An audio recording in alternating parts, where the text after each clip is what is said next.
ጤና ይስጥልን አሁን በደረሰን ሰበር መረጃ በኢትዮጵያ ብር ክሪፕቶ መግዛትም ሆነ መሸጥ ዛሬ በይፋ ታገደ። ብሔራዊ ባንክ ያስተላለፈው አስቸኳይ መመሪያ ምንድነው? እስከ መጨረሻው ተከታተሉ።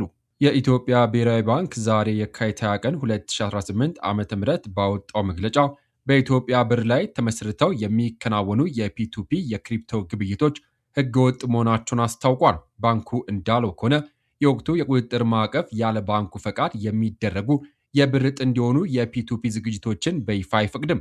ባንኩ ለምን አገደው? የክሪፕቶ ገበያ ለማጭበርበር ወይም ደግሞ ስኬምስ የተጋለጡ ከፍተኛ የዋጋ መዋዠቅ ያለበትና የውጭ ምንዛሬ ዋጋ ለማዛባት የሚውል መሆኑን ገልጿል።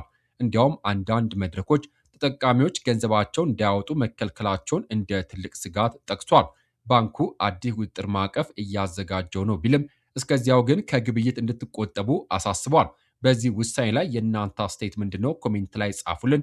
ለተጨማሪ መረጃ አሁኑ ሰብስክራይብ ማድረጋችሁን አትዘንጉ። በያልንበት የዓለም ዳርቻ ቸር እንቆይ።